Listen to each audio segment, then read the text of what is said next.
Shalom yuk. Shalom. Apa kabarnya pada malam hari ini?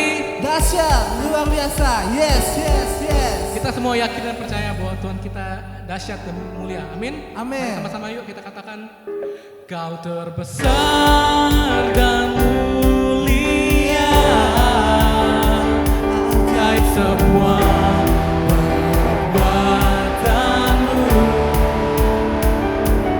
Kau terbesar dan mulia, biarlah semua memujimu.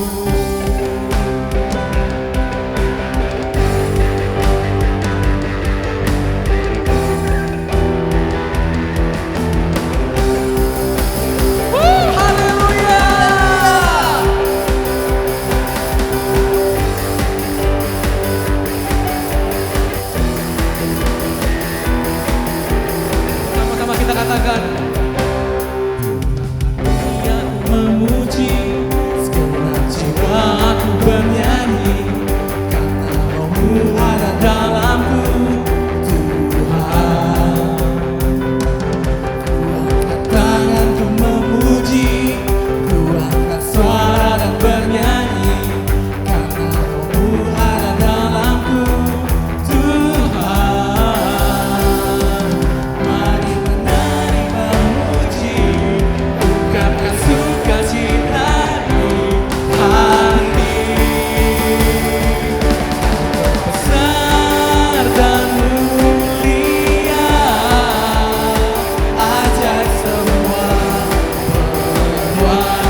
Tuhan, Engkau Bapa yang terbesar Tuhan. Amin. Engkau Bapa yang setia Tuhan di dalam hidup kami Tuhan. Haleluya Tuhan. Kami bersyukur Tuhan malam hari ini Tuhan. Kami bisa bernyanyi buat Engkau Tuhan Yesus. Sebab Engkau Bapa yang setia Tuhan. Haleluya, Bapa yang mulia, Bapa yang baik Tuhan. Bapa, Kau setia. Bapa, Kau mulia. Tenanglah jiwaku, aman bersamamu. Amin Tuhan. Lebih dari harta, Kaulah segalanya.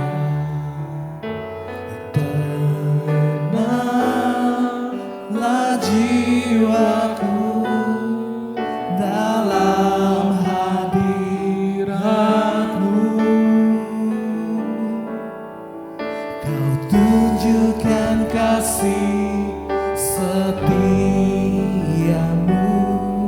Kau menyediakan yang ku perlu. Kau setia, Kau mulia, dulu, sekarang, dan selamanya. Kau tunjukkan kasih setiamu. Kau menyediakan yang ku perlu. Kau setia, Kau mulia. Katakan Dia Bapa yang setia. Haleluya, haleluya. Mari kita nyanyikan lagu ini dari awal, dari dalam hati kita. Dari harga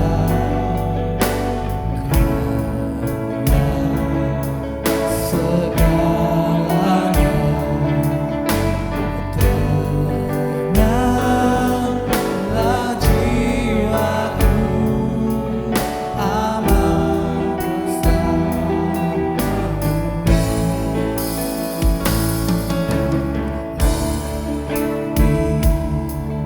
Dari harta, Kaulah segalanya. Segalanya. Tenanglah jiwaku,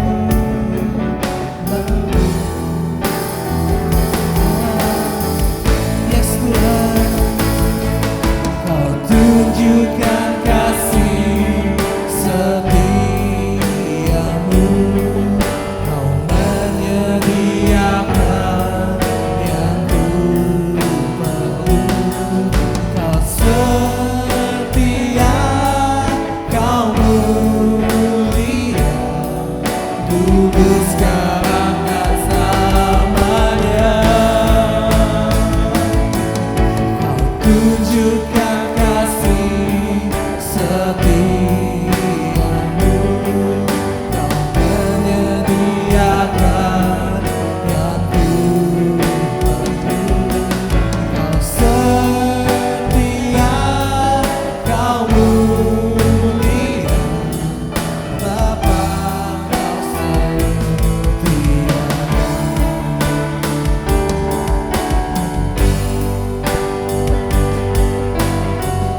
Yes Tuhan, Engkau Bapa yang setia Tuhan, selalu bersama kami di setiap hidup kami Tuhan.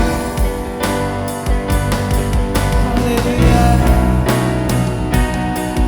Kau tunjukkan kasih setiamu.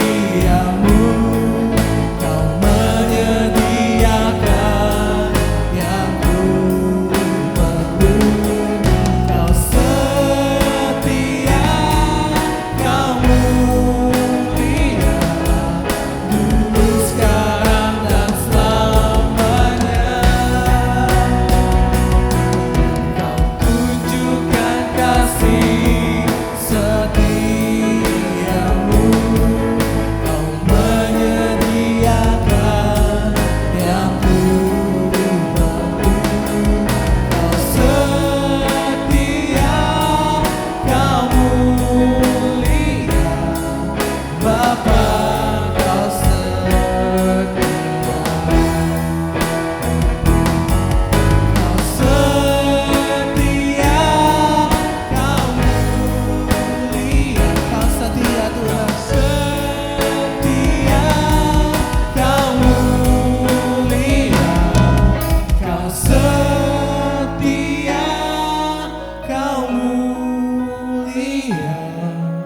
Bapa kau setia. Yes, Tuhan, Kau Bapa yang setia Tuhan, selalu ada bersama kami Tuhan di setiap musim hidup kami Tuhan. Terima kasih Tuhan Yesus, terima kasih Tuhan. Terima kasih Tuhan. Selalu Tuhan ada bersama kami Tuhan di setiap hidup kami Tuhan. Kami mau selalu dekat Tuhan dengan-Mu Tuhan. Malam hari ini Tuhan kami mau mendengar Tuhan sebagian dari firman-Mu Tuhan. Masuk dalam hati kami Tuhan, merema dalam hati kami Tuhan. Biar apapun yang disampaikan Tuhan, nama-Mu Tuhan dipermuliakan malam hari ini Tuhan Yesus. Terima kasih Tuhan, sebab di dalam nama Tuhan Yesus kami percaya, kami katakan haleluya, amin. Halo, selamat malam Yud. Apa kabarnya malam hari ini? Pastinya dahsyat, luar biasa. Yes. Oke, saya yakin semuanya luar biasa. Amin. Oke, ketemu lagi dengan saya Nia. Malam hari ini saya mau memberitakan firman Tuhan buat kita semuanya. Pasti udah siap semua kan buat dengar firman Tuhan, amin. Karena saya juga udah sangat siap sekali buat beritain firman Tuhan buat kita semuanya. Ya, langsung aja kita mendengarkan firman Tuhan di dalam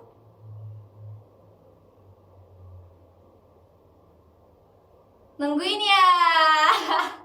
Aduh ya ampun, gak enakan di ghosting. Makanya teman-teman semua jangan pernah ghosting, karena ghosting itu gak enak sama sekali teman-teman. Jadi yang tadi itu cuma lucuan aja ya teman-teman ya. Yang bawa firman Tuhan itu sebenarnya bukan aku ya. Oke, setelah ini kita mau dengar firman Tuhan yang benar-benar. Jadi yang bawa firman Tuhan bukan aku ya. Oke. Baik, kita mau dengar firman Tuhan. Mari kita siapkan hati dan pikiran kita untuk mendengarkan firman Tuhan. Karena firman Tuhan adalah suara dari Tuhan buat kita semuanya. Oke, mari kita mendengarkan firman Tuhan. Tuhan Yesus berkati. Shalom Yud, apa kabar hari ini? Saya percaya kita tetap luar biasa di dalam Tuhan Yesus Kristus. Nah, Yud, seperti tadi yang dikatakan oleh Nia, bahwa akhir-akhir ini kita viral dengan istilah kata ghosting ya. Nah, kemarin ada berita ya, diduga seorang anak pejabat di negara kita mengghosting seseorang ya. Ini baru diduga, kita nggak tahu kebenarannya ya, karena kita juga bukan membahas itu ya, karena kita bukan berita barista atau silet yang membahas infotainment ya, bukan. Nah, tapi ada satu kata yang memang sedang heboh, yaitu kata ghosting ini, yang kita akan coba kupas sebentar ya. Ghosting itu apa sih? Ya, ghosting itu kalau dalam pengertian yang saya cari di Google dikatakan bahwa mengakhiri sebuah hubungan ya, atau mengakhiri sebuah komunikasi yang dilakukan secara sepihak, mendadak, tiba-tiba, tanpa pemberitahuan ya, sehingga atau tiba-tiba menghilang ya, mengghosting, tiba-tiba menghilang tanpa pemberitahuan yang jelas, tanpa info yang jelas. Nah, berkaitan dengan ghosting ini, ternyata saya ada tanya ke beberapa anak-anak kaum muda kita ya, ada juga mereka yang mengalami peristiwa di ghosting ini ya, baik itu dalam soal pacaran, ada juga dalam kehidupan sehari-hari. Nah, coba kita lihat kisah mereka di ghosting. Ya Shalom, kalau saya pengalaman di ghostingnya itu kalau ya teman lah, ada teman, jadi dia nih kalau kapan pas butuh minjem duit dia chat terus gitu kan, dia telepon, dia cari, tapi pas giliran udah kita kasih, saya mau chat, mau nanya, dia nggak jawab gitu, dia nggak ada kabar, terus padahal statusnya online gitu kan, di WA-nya online tapi chat nggak dibales ya. Itu aja pengalaman ghosting saya. Halo teman-teman, mengenai ghosting nih, saya pernah di ghosting nih oleh seorang laki-laki. Ya, awalnya sih dia baik, dia berjanji ya menemani saya sampai selamanya. Dan tiba-tiba dia menghilang begitu saja tanpa ada kabar dan tanpa alasan yang jelas. Ya rasanya sih kesal ya, sakit hati, terus kecewa. Kau tepikan kisah cinta kita saat ku sedang sayang-sayangnya.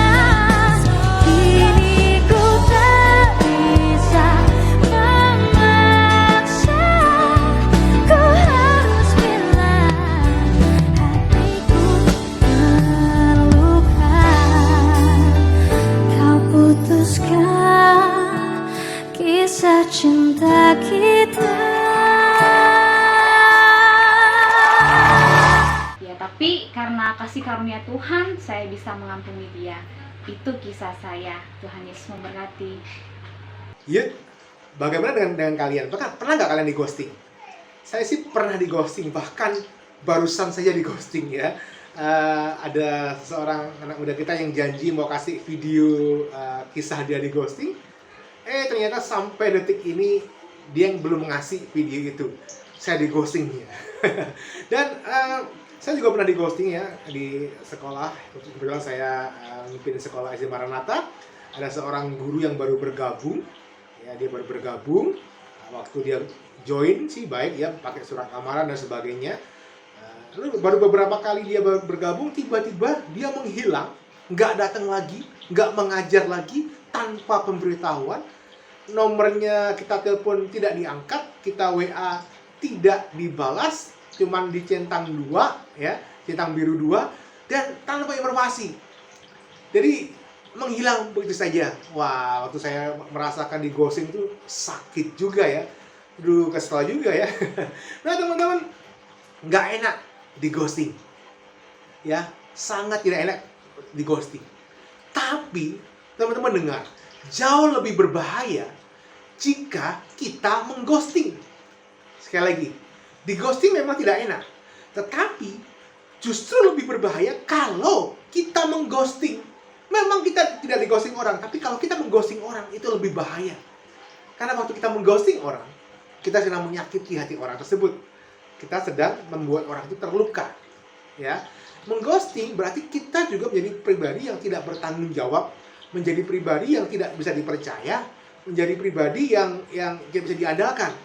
Saat kita melakukan mengghosting seseorang, ya baik dalam pacaran maupun dalam kehidupan sehari-hari ya, dalam pertemanan, dalam tugas kuliah, dalam apa ya, dalam pelayanan, kita sebenarnya sedang menurunkan nilai kita. Di mata orang, di mata teman-teman, nilai kita turun, derajat nilai kita hancur. Kita sedang menghancurkan reputasi kita sendiri. Jadi teman-teman, sangat berbahaya mengghosting ya daripada di ghosting. Ya, kalau di ghosting kita tinggal lepaskan pengampunan. Mengghosting ini berbahaya, bisa menjadi habit.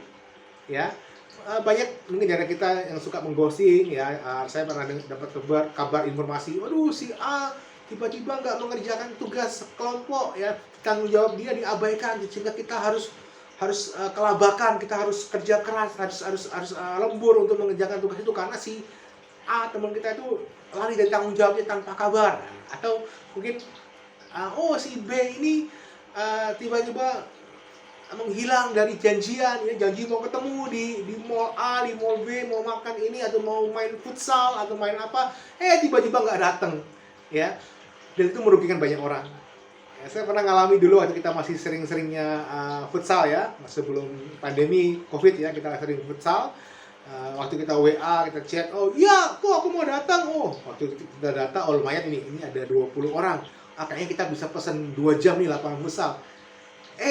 Begitu jamnya datang, nggak ada info, nggak ada kabar ya. Yang main cuma 7-8 orang dengan sewa sudah 2 jam ya.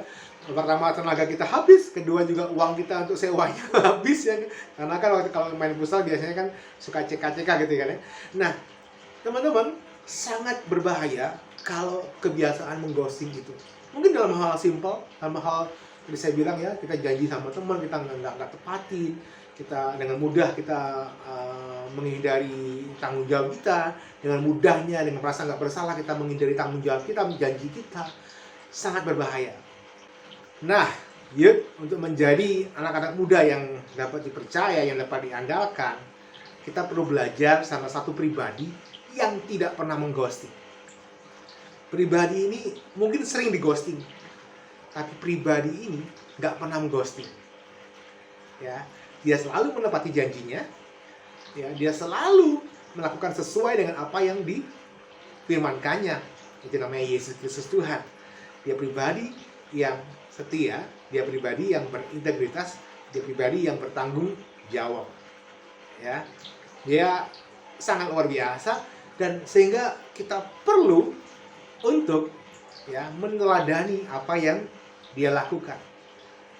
Teman-teman, untuk kita bisa menjadi seperti Yesus, ya, untuk kita bisa menjadi pengikut Kristus, menjadi murid Kristus, kita perlu melakukan langkah-langkah awal. Ya, kita tidak bisa otomatis pengen langsung menjadi pengikut Kristus, kita langsung otomatis serupa dengan Kristus, itu tidak bisa langsung, tidak bisa pakai jimat, ya, tidak bisa pakai kalau iklan di TV itu, ya kita gosok-gosok lampu ajaib, lampu Aladin, keluar jinnya, oh, mau minta apa ya, aku beri 3 permintaan atau 1 permintaan, bukan seperti itu.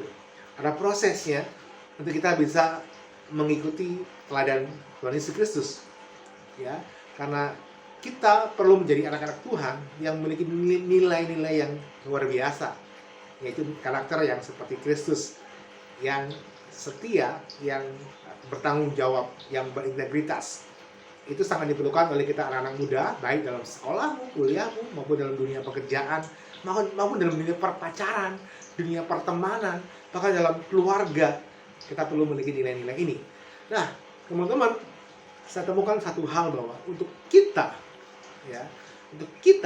bisa mengalami Tuhan Yesus, untuk kita bisa benar-benar memiliki karakter Kristus, dan langkah dasar pertama yaitu kita perlu mengenal Tuhan Yesus. Kita perlu mengenal Tuhan Yesus. Hanya dengan mengenal Tuhan Yesus, kita akan tahu apa yang Tuhan suka, apa yang Tuhan tidak suka. Ketika kita mengenal Tuhan Yesus, kita akan mengerti apa yang menjadi kemauannya Tuhan. Ya, teman-teman, waktu teman-teman berkenalan dengan seseorang, ya, teman-teman pasti akan mengerti bahwa oh, si A ini teman saya ternyata kalau makan suka pakai kecap. Oh, teman saya ini ternyata kalau makan nggak suka makan sapi, ya. Oh, teman saya ini sukanya makan sayur, ya. Itu kita bisa sampai ke tahap itu karena kita sering ketemu, kita sering bercengkrama, kita saling mengenal dengan teman kita. Ya. Bahkan dengan benda mati pun, ya, kalau saya dulu pengalaman pertama kali ini dengan komputer, dengan laptop, ya, waktu saya belum pernah megang komputer, belum pernah megang laptop, saya nggak tahu bagaimana cara menyalakan, saya nggak tahu bagaimana cara mematikan, karena tidak mengenal dengan komputer atau laptop tersebut. Tapi setelah sering bertemu, sering menggunakan, sering memakai, ya, sering berlatih, akhirnya sekarang pasti udah mahir dalam hal menyalakan dan mematikan. Simple.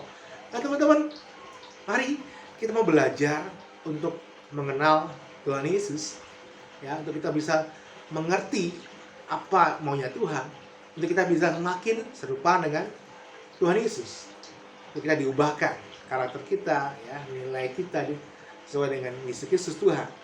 Nah, lalu bagaimana caranya kita bisa mengenal Tuhan Yesus?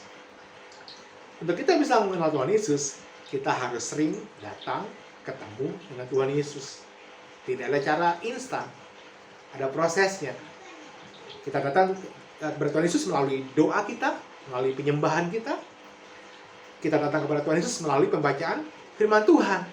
Karena ketika kita membaca firman Tuhan, kita akan mengetahui kebenaran. Kita akan mengerti kebenaran, apa yang Tuhan suka, apa yang Tuhan tidak suka. Kita akan mengerti apa yang Tuhan inginkan, apa tujuan Tuhan atas hidup kita.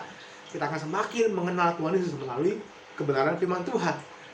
Kita mengenal Tuhan Yesus juga melalui persekutuan orang percaya, yaitu melalui ibadah online kita, ya, ibadah onsite, melalui komsel online, ya. Kita akan semakin diperkuat, kita akan semakin mengerti apa yang Tuhan mau kerjakan di hidup kita. Teman-teman, mari kita mau terus mengenal Tuhan Yesus, kita akan mau terus bersekutu dekat dengan Tuhan Yesus. Karena hanya dengan mengenal Tuhan Yesus, kita akan masuk ke step berikutnya, yaitu mengalami Tuhan Yesus. Jadi kita nggak akan bisa mengalami Tuhan Yesus tanpa mengenal pribadinya. Mengenal dulu, lalu kita akan mengalami siapa Yesus. Kita akan mengalami bahwa dia memang sahabat yang terbaik, bahwa dia memang bertanggung jawab, bahwa dia memang layak untuk disembah. Dia layak menjadi sahabat sejati, sahabat terbaik kita.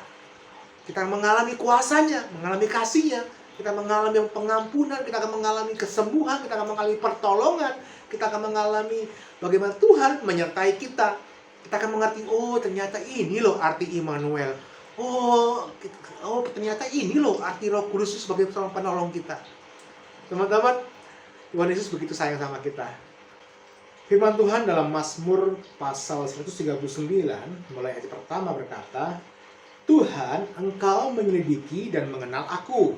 Engkau mengetahui kalau aku duduk atau berdiri. Engkau mengerti pikiranku dari jauh. Engkau memeriksa aku kalau aku berjalan dan berbaring. Segala jalanku kau maklumi.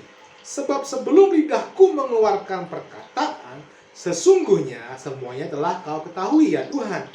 Dari belakang dan dari depan engkau mengurung aku, dan engkau menaruh tanganmu ke atasku. Terlalu ajaib bagiku pengetahuan itu. Terlalu tinggi, tidak sanggup aku mencapainya.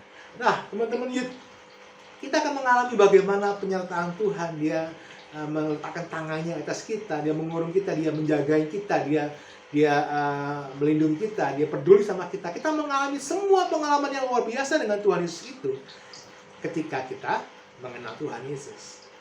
Teman-teman, dengan kita mengalami Tuhan Yesus, membuat kita semakin kuat, fondasi kita semakin kokoh.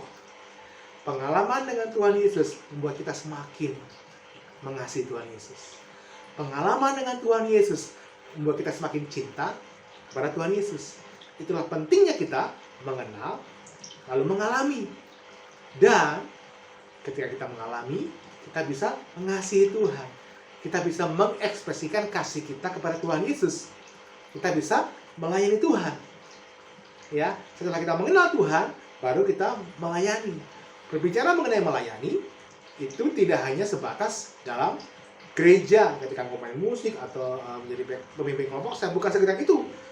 Pelayanan terjadi juga di rumah, di keluarga. Engkau menjadi contoh buat orang tuamu, buat adik kakakmu, sehingga mereka akan melihat perbuatanmu yang baik, yang ajaib, dan memuliakan Tuhan. Melayani Tuhan, mengekspresikan kasih Tuhan bisa terjadi di tempat sekolahmu, di kampusmu juga. Engkau menjadi teladan, menjadi siswa, menjadi mahasiswa yang berintegritas, bertanggung jawab, sehingga mereka akan melihat, wow. Dan 1 Timotius 4 ayat 12 akan digenapi. Janganlah seorang pun menganggap engkau rendah karena engkau muda, tapi jadilah teladan dalam perkataanmu, tingkah lakumu, kesetiaanmu, dan dalam apapun juga. Itu akan terjadi ketika engkau mengalami Tuhan. Teman-teman, jadi pastikan mengenal, mengalami, dan engkau mengasihi Tuhan, engkau melayani Tuhan. Teman-teman, firman Tuhan berkata seperti ini. Tetapi bertumbuhlah dalam kasih karunia dan dalam pengenalan akan Tuhan dan Juru Selamat kita, Yesus Kristus. Sekali lagi, tetapi bertumbuhlah dalam kasih karunia dan dalam pengenalan. Ya, kasih karunia itu anugerah Tuhan. Bagaimana keselamatan yang kita peroleh bukan karena usaha kita, tapi karena Tuhan yang mengasihi kita. Ya, kita bertumbuh dalam kasih karunia Tuhan, dan kita bertumbuh dalam pengenalan akan Tuhan dan Juru Selamat kita, Yesus Kristus. Lalu Kolose 1 ayat 10 berkata seperti ini. Sehingga hidupmu layak di hadapannya, serta berkenan kepadanya dalam segala hal. Dan kamu memberi apa? Buah dalam segala pekerjaan yang baik, dan bertumbuh dalam pengetahuan yang benar tentang Allah. Ya, Kolose 1 ayat 10. Ketika kita mengenal Tuhan, kita mengalami kasih Tuhan, kita bisa memberi buah, kita bisa mengasihi Tuhan, kita bisa melayani. Ya, itu terjadi ketika engkau mengalami Tuhan Yesus. Sekali lagi kesimpulannya, tanpa mengenal Tuhan, kita tidak bisa mengalami Tuhan. Tanpa mengalami Tuhan, kita tidak bisa mengasihi Tuhan. Kita tidak bisa melayani generasi ini. Kita tidak bisa menjadi murid Tuhan.